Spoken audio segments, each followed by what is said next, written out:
जय हिंद। स्वागत है आपका एक नई वीडियो में। टाइटल देख के आप समझ गए होंगे, future of India Pakistan relations. एक ऐसा मुद्दा जिसकी कोई एंडिंग नहीं है, ऐसे रिलेशंस जिनका कोई डेफिनेशन नहीं है। क्यों? क्योंकि एक पल में कुछ और होता है, एक पल में कुछ और होता है। Okay, starting from Nehru era, then बहुत सारी चीजें, Indira Gandhi, then Atal Bihari Vajpayee and now Narendra Modi. हर एक टाइम पे आप देखोगे कि कहीं से शुरुआत करी है, कहीं पे कुछ खत्म हो गया है। कुछ और एक्सपेक्टेशंस थी, कुछ और कर दिखाया पाकिस्तान ने। हर बार ऐसा हुआ है। So let's discuss how does the relation between India and Pakistan be in 2030। Okay, तो मैं 2030 के हिसाब से बात करूंगा, ज्यादा लंबी बात नहीं करूंगा। अगले 5 सालों में इंडिया और पाकिस्तान के रिलेशन कैसे होने वाले हैं। सबसे पहले, सबको पता है वैसे आपको कि बेसिकली इतिहास क्या है इंडिया और पाकिस्तान का, ठीक है। लेकिन एक समराइज ओवरव्यू बताने के लिए मैं आपको बताता हूँ। इतनी लड़ाइयाँ, इतने ऑपरेशन हम कर चुके हैं पाकिस्तान के खिलाफ। करेंटली 2025 ऑपरेशन सिंदूर सबको पता है। स्टार्ट कहाँ से किया था? कश्मीर जो इश्यू था 1947-48 में, एक वार वहाँ पे हुआ था। 65 में वार हुआ, 97 में हुआ, 99 में ऑपरेशन हुआ, क्या बोलते हैं, कारगिल वाला इश्यू हुआ। देन अपने पार्लियामेंट पे अटैक हुआ 2001 में, एंड 2008 में हुआ मुंबई पे अटैक।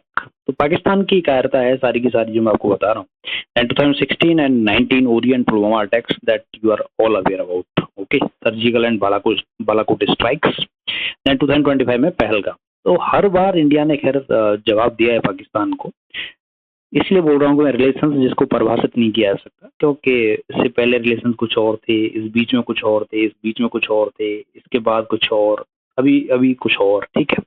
तो हर जगह चेंज होते रहे हैं चीजें लीडरशिप के हिसाब से जो इंडिया में रही है। और उधर तो बोलूंगा मैं, जो भी आका या हुकूमत रही है आर्मी कमांडर्स की पाकिस्तान में, उसके हिसाब से, ठीक है।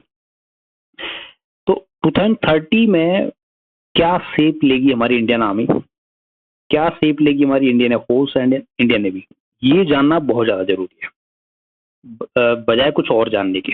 क्योंकि ये इनके हालात 2030 में कैसे रहने वाले हैं, कितनी मजबूत रहने वाली है ये सेना, ये डिसाइड करेंगी भारत का स्टैंड पाकिस्तान के खिलाफ। बात समझ लेना बस मेरी आप, ठीक है। क्योंकि जितनी मजबूत ये सेना रहेंगी, उतना मजबूत इरादा और उतना तगड़ा जवाब रहने वाला है किसका? इंडिया का पाकिस्तान को। जब भी वो कुछ भी स्टार्ट करे, कोई भी टेररिस्ट अटैक स्टार्ट करे या कुछ भी सोचे करने की, ठीक है। अगर ये तीनों सेनाएं मजबूत हैं तो डेफिनेटली हम आगे। तो 2030 में इंडिया इंटरनेशनल फेज से गुजर रहा होगा टोटली। मतलब फेज से गुजर क्या रहा होगा, उसका जो प्रोडक्शन है वो प्रोड्यूस होके शामिल हो रहा होगा इंडिया के डिफेंस फोर्सेज में, इंडिया के डिफरेंट सेक्टर्स में। क्योंकि ये मुहिम चलाए हुए काफी टाइम हो गया, मेक इन इंडिया वाला। अब मेक इन इंडिया का असली रूप आपको 2030 के बाद देखना शुरू हो जाएगा। तो इंडियन आर्मी आकाश तीर, आकाश मिसाइल सिस्टम, ब्रह्मोस, जो भी चीजें हैं, ऐसे ही बहुत सारे आगे आने वाले सिस्टम से लैस होने वाली है, जो टोटली मेड इन इंडिया रहने वाली है, ठीक है।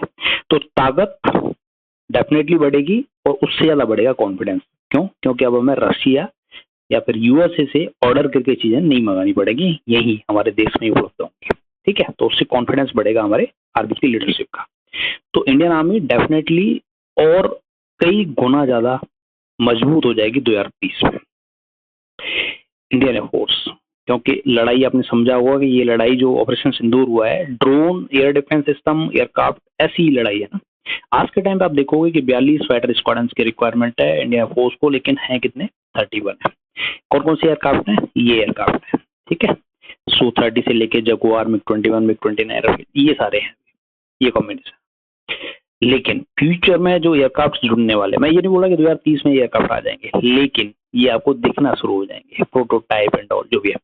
LCA Mark 1 1A, LCA Mark 2, then MRFA AMCA, ये 6th जनरेशन एडवांस एयरक्राफ्ट हैं। तो ये जो एयरक्राफ्ट अगर इंडियन एयरफोर्स में शामिल होंगे तो रुतबा एयरफोर्स का कुछ अलग ही रहने वाला है। इंडियन नेवी पीछे नहीं है, Rafale M and TDBF aircraft ये शामिल हो जाएंगे। ये शामिल होने के बाद इंडियन नेवी की भी ताकत बढ़ जाएगी। तो टोटली अगर 2030 में मैं आपको बताऊं तो इंडिया का डिफेंस फोर्सेस हैं वो बहुत ज़्यादा एम्पावरमेंट उनका हो रहा होगा, और मेक इन इंडिया को बहुत ज़्यादा बढ़ावा मिल चुका होगा 2030 के अंदर। हमारी इकोनॉमी को भी अगर आप देखते हो तो we will be the third largest economy in the world. समझ रहे हो आप? 2030 में हमारी इकोनॉमी दुनिया की तीसरी बड़ी इकोनॉमी होगी।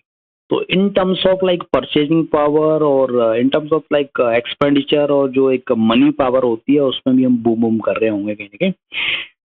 तो पाकिस्तान, बांग्लादेश इन सबसे कंपेयर करें तो इनसे तो बहुत आगे होंगे, चाइना को कहीं ना कहीं टक्कर दे रहे होंगे इन terms of like military equipments और एक्सपोर्ट एंड ऑल। ये कहीं ना कहीं पाकिस्तान, बांग्लादेश से बहुत आगे निकल चुके होंगे, चाइना को पकड़ने की राह पे हम होंगे कहीं ना कहीं। ओके, ये आप सोच सकते हो। और सबसे बढ़िया बात इसमें ये होगी कि वो सारी चीजें इधर इंडिया में ही प्रोड्यूस हो रही होंगी। ओके, मैं आता हूँ अब असली इश्यू पे। मैं आपको बैकग्राउंड समझा दी कि तीनों डिफेंस फोर्सेस की क्या स्थिति रहने वाली है 2030 में और इंडियन इकोनॉमी क्या करेगी। लेकिन असली मुद्दा जो 2030 तक आपको देखने को मिलेगा, पाकिस्तान, इतने सारे कन्फ्लिक्ट हुए हैं पाकिस्तान के साथ में, वो आपको बता दिया, हर बार इसने मुंह की खाई है। बांग्लादेश 1971 से आजाद होने के बाद में अभी तक शांत था, क्योंकि वहां पर ऐसी सरकारें थी जो इंडिया को अपना बड़ा भाई मान के चल रही थी एक तरीके से।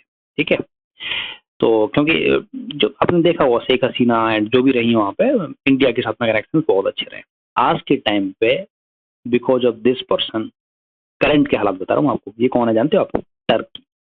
टर्की की वजह से यहाँ पे कुछ ऐसी गतिविधि ले रही है जगह जो जो आगे चलकर इंडिया को चुभने वाली है। और इसको सपोर्ट कौन कर रहा है? ये सपोर्ट कर रहा है, चाइना सपोर्ट कर रहा है। इसको कौन सपोर्ट कर रहा है? चाइना और टर्की सपोर्ट कर रहे हैं। इन दोनों को कौन सपोर्ट कर रहा है या कौन इनका मित्र है? आप जानते हो, पाकिस्तान मित्र है। तो जो भी चीजें हो रही हैं इस जगह पे, वो इंडिया के इस सेक्टर को, सिलीगुड़ी जो कॉरिडोर है, जो चिकन नेक नाम से बहुत फेमस है, इस पे प्रभाव बहुत ज्यादा डालने वाली है। इंडिया को अपना डिफेंस स्पेंडिंग्स इस जगह पे बहुत ज्यादा बढ़ानी पड़ेंगी 2030 तक। और हो सकता है इस जगह पे जो भी बांग्लादेश आर्मी है या जो भी सिक्योरिटी फोर्सेज है उनकी उनकी इंडिया के साथ में झड़प हो, ऐसा भी हो सकता है। ठीक है, डेफिनेटली पॉसिबल है। मैं ये नहीं कहूँगा कि बहुत बड़ा वार हो जाएगा बांग्लादेश और इंडिया के बीच में, लेकिन झड़प देखने को आपको डेफिनेटली मिलेगी। इस जगह पे मिले या फिर हो सकता है इस जगह पे कहीं मिले, ये डेफिनेटली मिलेगी आपको ये झड़प देखने को। ठीक है, तो इंडिया को उस तरीके से तैयार रहने की जरूरत है कि ये लोग एडवांटेज ना लेना, चाइना वाले एडवांटेज ना लेना, बांग्लादेश कहीं इतना ज्यादा ना उठ जाए कि यहाँ पे ये सोचे कि मैं इसको कट ऑफ कर दूं। ठीक है, अपने डिफेंस फोर्सेस को यहाँ पे बहुत अच्छे अच्छे इक्विपमेंट दे के रखने की जरूरत है। हो सकता है तो और नया क्या बना दो, एक एयरबेस बना दो कहीं यहाँ पे है, यहाँ पे वैसे 2-3 एयरबेस हैं बड़े बड़े, और बना दो अगर जरूरत है तो। और कुछ ऐसा कर दो कि इस सेक्टर में अपना बल्ले बल्ले होती रहे। यहाँ बना लो, नेपाल में बना लो, बोला यहाँ ब्लॉक कर लो ना, नेपाल में बैठे हैं। ठीक है, भूटान में बना लो, कुछ भी कर लो। तो वो अपने लेवल पे जो भी टॉप लीडर्स हैं वो डेफिनेटली इस बात को सोच रहे होंगे। लेकिन असली मुद्दा 2030 तक ये रहने वाला है, बांग्लादेश हमें ज्यादा चुभने वाला है, उसी हिसाब से हमारी तैयारी रहनी चाहिए। और जब बांग्लादेश ज्यादा चुभेगा उसी हिसाब से पाकिस्तान और इंडिया के रिलेशन तय होंगे, क्योंकि जब ये चुभेगा तो इंडिया इसको काटेगा। ठीक है, तो लेट अस सी, होप सो कि things are in the control of Indian side and whatever action we are taking for the sake of this nation, sake of this the citizens of this nation. Okay, so that's all. Thanks for watching. Thank you. Jai Hind.